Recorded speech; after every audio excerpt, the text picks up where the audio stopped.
Thanks for listening to the Christopher Jimenez Show. Guess what? I ran a marathon!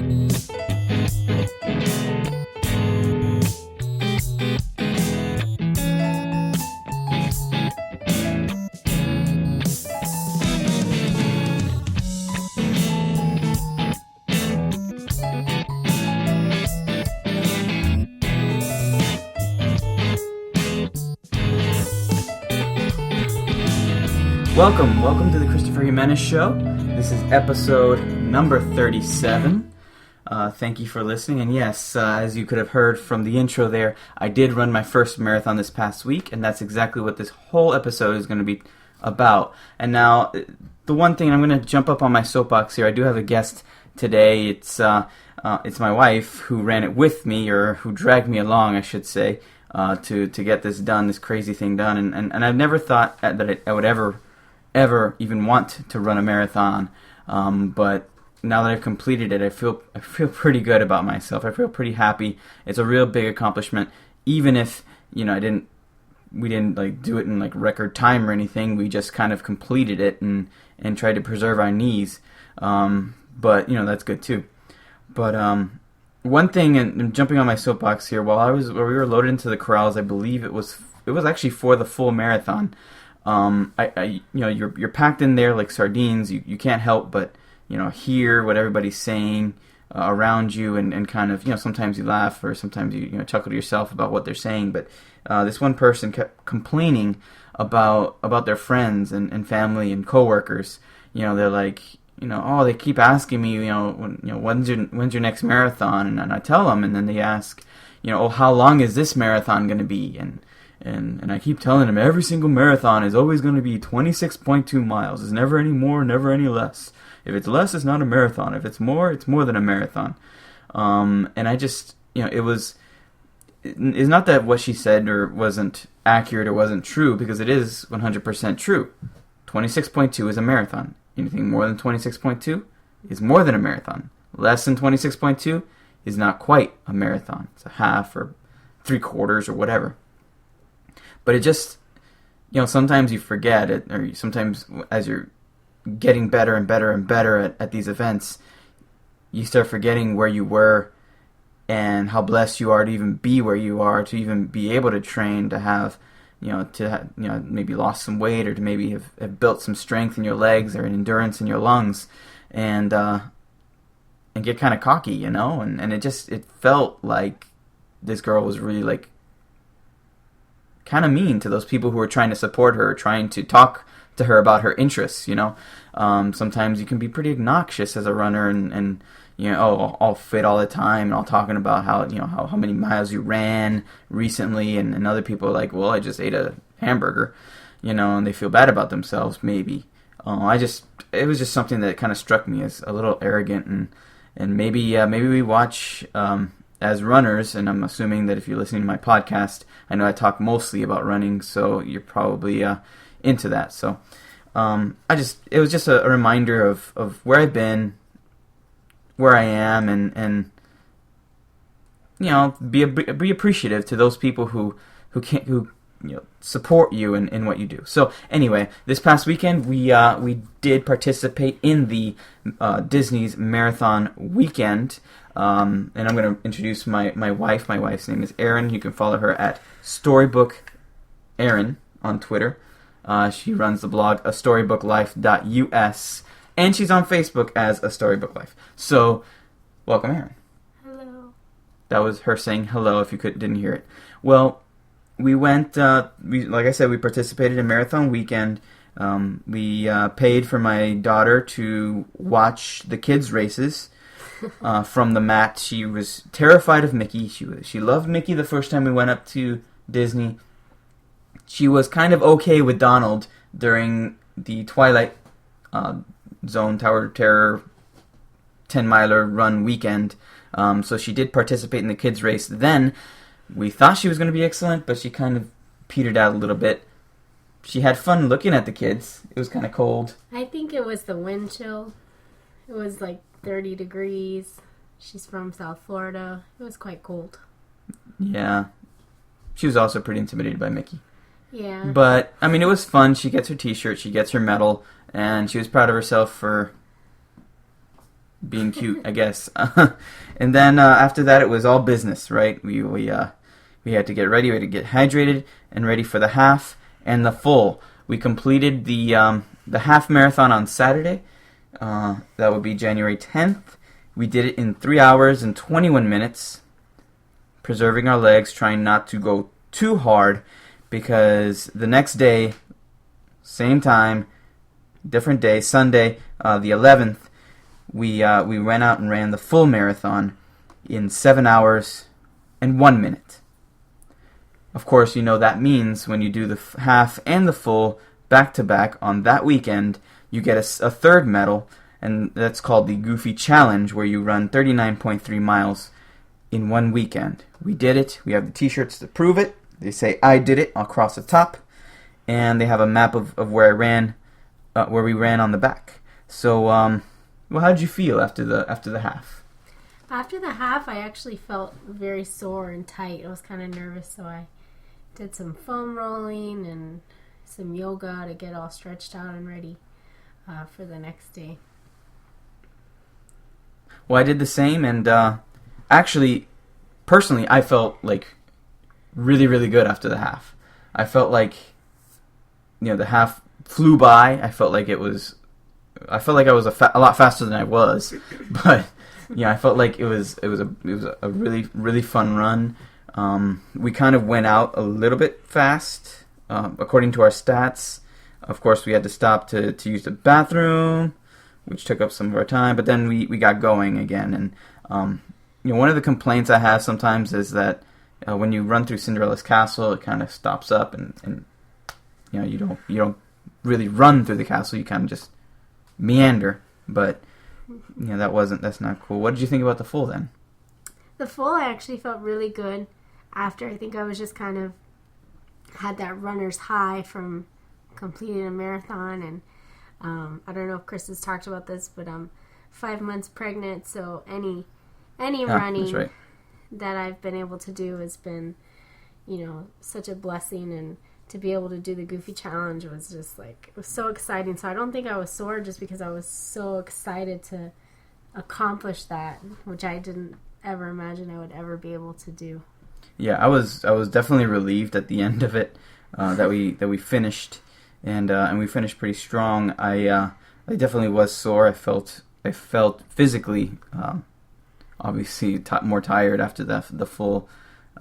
That's probably because I just finished 39.3 miles, and they make you walk some. So I was, clearly I ran over 40 miles throughout the weekend. What would you say was the worst part? For me, the worst of the weekend, part of the runs. Of the runs, I would say the half when we went through the castle. Anna and Elsa and Kristoff were there, and so people literally just stopped in the middle of the course to take pictures. And I understand it's exciting to see them and everything, but it just really took away from the experience of going through the castle, where it's just shoulder to shoulder people and you can't move. And I don't know, for me it was kind of a disappointment.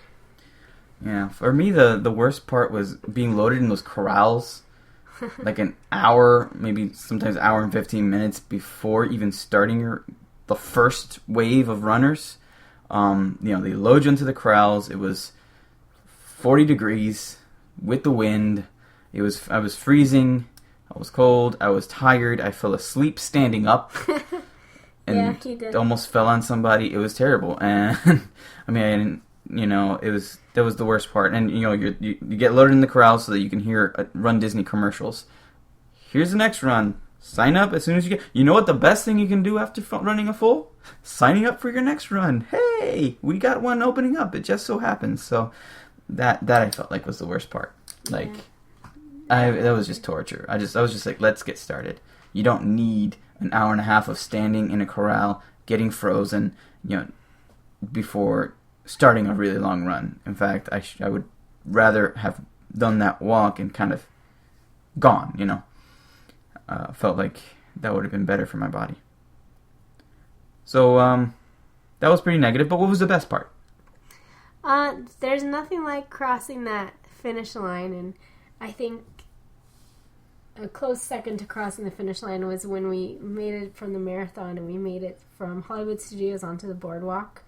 And I saw that mile 24 sign, and then I saw the crowd and all these families and people with their medals coming back to cheer you on. And I just got very emotional and very excited that I couldn't believe that we did it. We still had 2 miles to go, but we did it. It wasn't a matter of, are we going to do this? It was, we're going to do this. We're going to finish it. And I think for the first time in both races, I was able to relax and just enjoy the run. And, it was just so exciting. And I was so proud of myself, and I was proud of Chris, and I was just proud of this 2-year journey that we had been on to run this race. And so for me, that was just the best. There's nothing that can ever replace that feeling. It's just, Very true. It was so exciting. So yeah, for me, I don't have a best part. I think I have like 2 or 3 best parts because I love the weekend and the runs. But we mentioned a few times about how Cinderella's Castle got stopped up for the half marathon, and how it tends to get stopped up for other runs. And we've done a few Run Disney events which go through the castle, and each time it's been like crawling through the castle. But for the full marathon, it was actually thin, and we actually got to run through the castle. So let's not be all negative about that. Sometimes you can actually run through the castle, and we weren't by any means in the front. We were actually all the way almost to the back as far as corral placement is concerned, which was disappointing when we found out that that's where we were. But it all worked out. So that was the best part. One of the best parts for me was running through Cinderella's Castle for the full. Another great part for both was actually being able to see and stop to take pictures with some of the characters on the course. Some lesser known characters that other people may not have cared so much about, but that I cared about, like Robin Hood, Friar Tuck, and Little John. In fact, I saw Little John probably a good mile away. He's so big, maybe 3/4 of a mile, and I was like, oh, I'm gonna go run up and get in line for him, and there was no line. I was like so shocked. Of course, the lady in front of us didn't know how to use her camera, so it took a while, but we got our picture with them, and you can see that on Instagram. I posted it, CJMNZ8, if you want to take a look at that. The third best part, I said I had 3. I had the castle, the characters, and also my sister-in-laws came and actually mapped it out and entered the Magic Kingdom to cheer for us. Mm-hmm. And they followed us or met up with us at the Wide World of Sports, which was very, very cool, actually, I thought, because it was like a little burst of energy. It was. I was going to mention that as my second, because I forgot. But yeah, they brought my niece, who's 6 months old. They put her in a carrier and carried her around the whole course, and it was really cool. I never expected that. Yeah, we didn't expect it. We were like, well, they have little kids, and my parents were watching our daughters, so we knew it would be tough for them to be able to do that, but they managed, and big time shout out to them. We love them, and we're so happy that they shared their enthusiasm with us. And I did hear that my mom and my dad were on the bus and they saw us go by, and they told the whole bus that they knew us. They barely missed us at World of Sports. So that was and saw us on the way out. Pretty fun to listen to them talk about that. And how excited they were to see us. Right. Like, it was mutual. So. I have a third. You have a third. So a shout out to someone who follows my Facebook, Ty, who approached me at, I think it was mile 17, and was like, I know you. And I was kind of like, okay, this is kind of weird and creepy. Like, who knows me? And he's like, you're Storybook Erin. Yes. I'm Ty. And I was like, so shocked that anyone recognized me, and hoping that I didn't look ridiculous running. And then, secondly, I was just very flattered that he actually introduced himself and said hi, because I'm very shy. When I recognize people all the time, but I don't say hi because I'm scared. I'm too awkward. But so that was really cool. I felt like a little celebrity-ish. Yeah, I remember. I was there. I heard him say, "I know you," and I was like, "Oh, I have no clue who this person is." But maybe it's one of those people that Erin talks to all the time on Twitter, and it wasn't. It was just someone who recently followed the page, right? Right. Yeah. Ty is his name? Ty. Ty. Hey, Ty. So hi. That was really cool, Ty. That is cool. So, the hardest part. What would you say is the hardest part of either run? We're focusing a lot on the full because, for me, the half was like so awesome. It was like the first 5 miles just flew by. I started running, and then blinked, and we were 5 miles into it, about to enter the Magic Kingdom for both the half and the full. But what would you say is the hardest part? For me, the hardest part was actually had to do with fuel. I've been this pregnancy dealing with morning sickness a lot, and I've had to keep my stomach full. And so just figuring out when to eat fuel and when to drink and when to, hydrate. And I just kind of got sick of eating Cliff shots and all that. So the hardest part for me was to actually eat during the races so that I would not get sick during any part. So it's kind of, pregnancy related, but that was definitely the hardest part, was actually eating. And I don't think I'll ever eat a strawberry Cliff shot again. Yeah, I had massive heartburn for 2 days after because of those Cliff shots. Not because the Cliff shots are bad per se. It's just when you're eating Cliff shots, you're just popping them every couple miles for 2 straight runs for 39.3 miles. It's just, ugh. But anyway, for me, there were 2 hard stretches on that marathon course. The first tough stretch was when you leave Magic Kingdom and you're heading over to Animal Kingdom. That's just a big barren course. You're running through like the recycling plant. So boring. It was disgusting. It was boring. I mean, you saw some characters, which kind of puts a little pep in your step, but it's just really a boring stretch. I think since it was earlier in the course, it wasn't so physically taxing. The physically taxing part was after Animal Kingdom, you run over to the Wide World of Sports. That stretch from Animal Kingdom, the park, to Wide World of Sports was so hard for me. It was just boring. It was long, and not only that, but when you run through that stretch, towards the end of that stretch, you see how the course bends back, and you see people running back, and you can see the mile marker there. The mile marker says 21 or something like that. Yeah. And as you're approaching it, would have just passed like mile 19.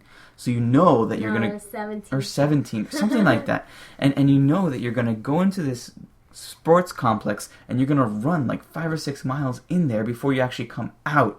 It's just like, why? And you're like so tempted to just cut and like just go back and not do it, not complete the whole 26.2. But you'll always know that you didn't actually run the marathon. And I'm sure Disney could catch you, but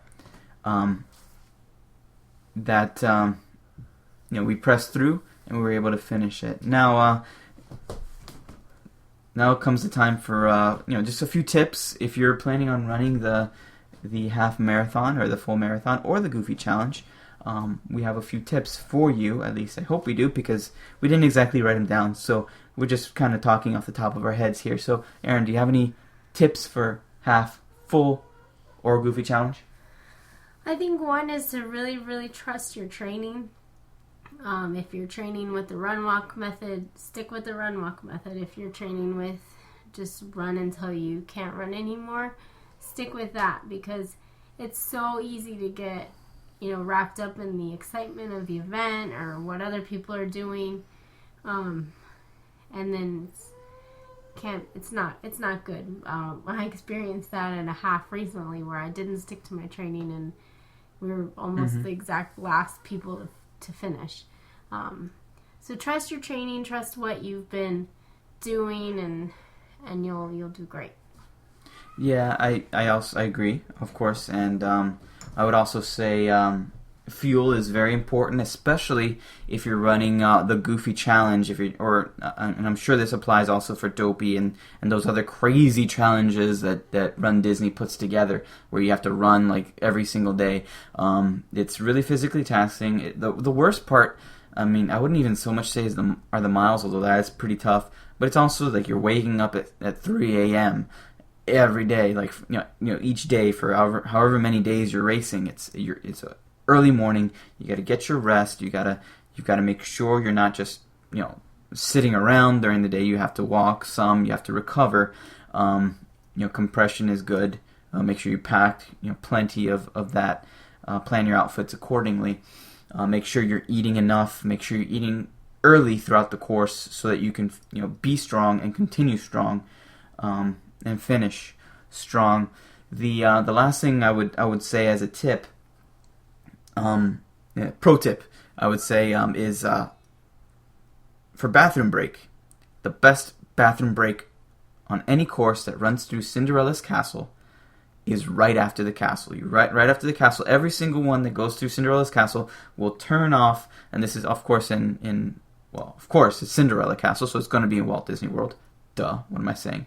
You're going to veer off into Frontierland or Adventureland, and then into Frontierland. Once you're in Frontierland, there's a bathroom, huge bathroom, off to the left. It's inside the park, so it's really nice. It's always clean. There's a whole bunch of stalls. You hardly ever have to wait for a stall. That is the place to go. That is the place to pee, to do whatever you need to do your business, and get on, because you can get in and get out pretty quick and pretty comfortably. Well, thank you so much for listening to our little show. Thank you so much, Erin, for joining me. Remember, you can follow her at storybooklife.us. That's where her blog is. Her Twitter handle, storybooklife.